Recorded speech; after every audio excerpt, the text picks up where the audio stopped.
Hi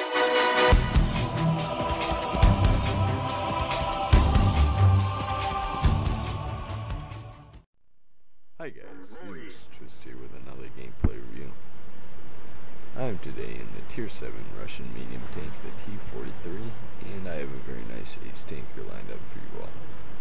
This is on my favorite map, Kampanovka, or as it is formerly known, Malinovka. I'm going to be headed here to a very nice sniping position where I can hit targets that are on the three most important flanks of this battle. That is to say, on top of the hill, capping the base, or running across the field on the other flank.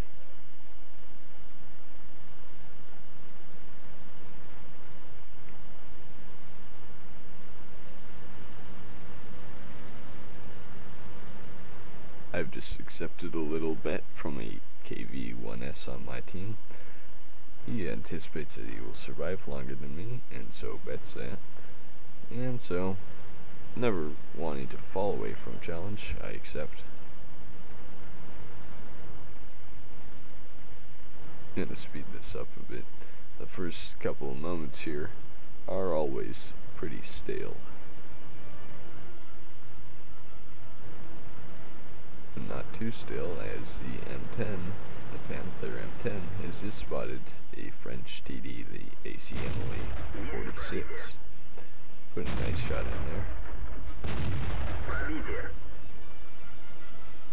Put very nice alpha damage of 180 into the side of the 46, finishing him off with a 200 roll.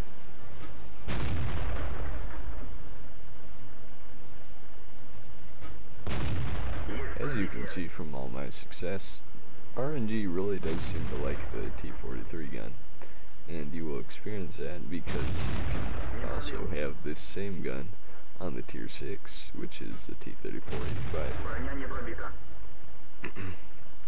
You can see I'm bouncing a little bit here, but I managed to pick up the last 10 damage. And immediately I see a Stuart Emil who decided he would come and try to go up here.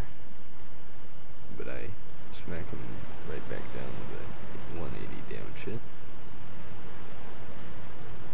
I'm really surprised by this Stuart Emil being there because he is a very weakly armored sniper.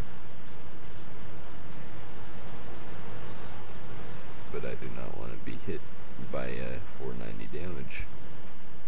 So I'm just going to spot him for the rest of my team. Wouldn't want to spite him. Hoping that the SU-100 will knock him out, and he seems to have done that. He's now on 270 health.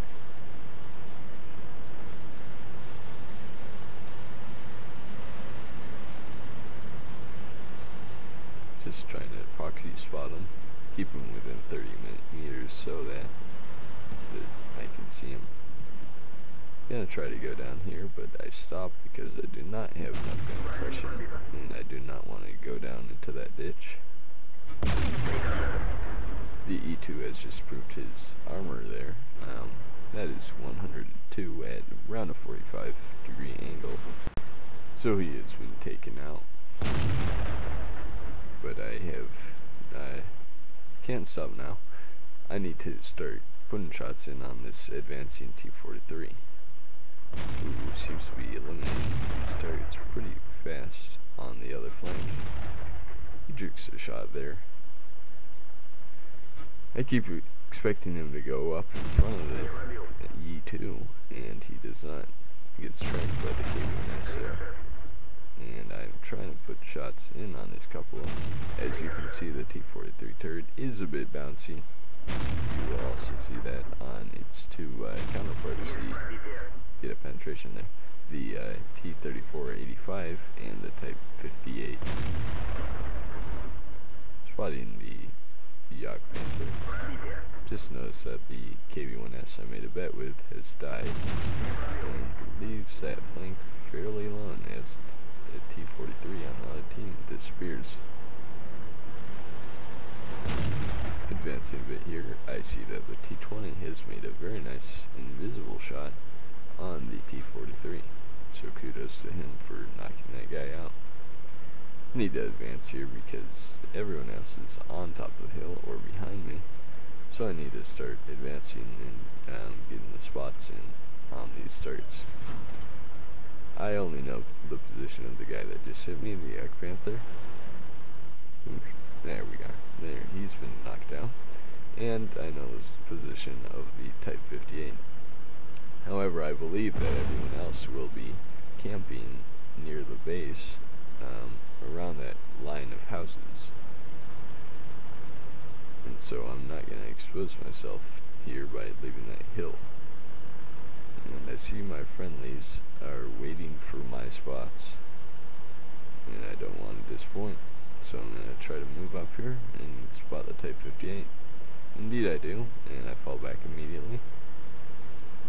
As you could just see, there was an artillery shell headed for me, but I managed to evade it by RNG's blessing. And the Type 58 showing its bouncy turret here. I put a shot into him, but the 144 pen does not cut it. Backing up far distance here, try to get another turret shot in. No such luck. So now I'm going to try to go around and bring the T-20 along with me, because I get the feeling that with the scouting I'll probably get eliminated. But you have to take a couple of shots if you want your team to win sometimes. So I'm going to move up here. I already expect to see the Type 58, and indeed, there he is. Thinking of ramming him, but wanting to stay alive, take a tracking shot from the ARL-44 that I still cannot see. And he is quickly eliminated. The Type 58 get out of the game. He was the best player, I believe, on the team, and so it is very good for me to have taken him out with a little help. So now we're headed to where we believe that the Hummel will be. And as you can see, that doesn't seem to be the case as we all depart into my head, as you can see on the map. Gotta speed this up a little. It's really just scouting around. I expect the Hummel to be here since he wasn't in the bottommost corner, and he's not. Fortunately, the Chaffee is, so I decide I can pick up an easy 580 damage. He tries firing at me, but hits a wall, and he appears to be a new player. XVM did not even let me know that he was good or bad or anything, so must be a very recent player indeed. Knock him out though, and take immediate cover with him from the enemy artillery. And now we're just gonna try to advance and see if we can spot the T-29 or the ARL, who I believe are over here. But that does not seem to be the case, as you can see. So the second most likely position is that they will be over near the Su-8, or intending to kill the Su-8. They've completely avoided the cap, as I can see that the Su-100 is guarding it. And so I'm going to push down this flank and hope to get them as they go near the Su-8. And I see both a Hummel and a T-29. Put a shot in the Hummel, go high and get to 11. And try to shoot this T-29. He disappears, and as I fire, the shot goes low into the dirt. But I get a nice tracking shot on the ARL-44, who had tracked me earlier. Shooting that, the T-29 misses. Shoot him again. Yes, he disappears. And I believe I damaged him here. And I did, yes. Put another shot. Expect someone else to finish him, but no one does. So let's take a look at the after battle report. As you can see, I've managed to pick up my Ace Tanker Mastery Badge and the Confederate Medal given out for damaging 8 or more targets. As you can see, I managed to damage a total of 11 tanks, which was very solid on my part. I've also managed to do 2,979 damage and spot 1,657. I managed to pick up a non-premium amount of 1,278 XP and was the top on my team in terms of damage and experience. I want to give a shout out to the enemy Yak Panther. He played a very solid game, as did the ARL 44, and had everyone played as well as them too, we would have been very easily crushed. Anyway, there is also the accuracy and penetration rates.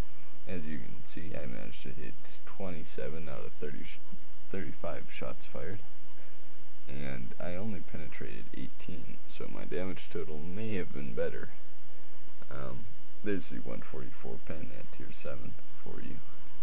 However, I really like the T-43, and the 180 alpha damage at tier 7 and all at a rate of 11.11 make for a really appealing tank, as well as the fact so far I really like the T-43, and I'll tell you why.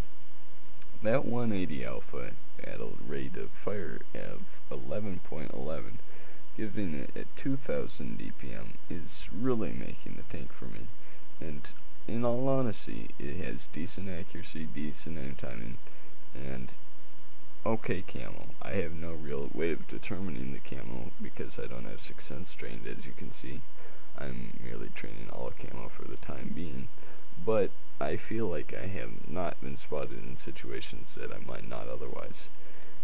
And all in the package that goes at 51 kph, all at tier 7. It makes for a really good tier 7 medium tank, and I'm honestly surprised I don't see them more often. I know that the T-44 and the rest of the tanks are a lot more popular, but all the same, I really like the T-43. Although I am looking forward to the rest of the line. Anyway, this was the Mr. Twist. I hope you enjoyed my review and commentary of this tank. And if you liked the video, please consider giving it a like or subscribing, as it would always help my channel. Anyway, this was the Mr. Twist. I hope you enjoyed my video, and look forward to more to come. Mr. Twist signing off.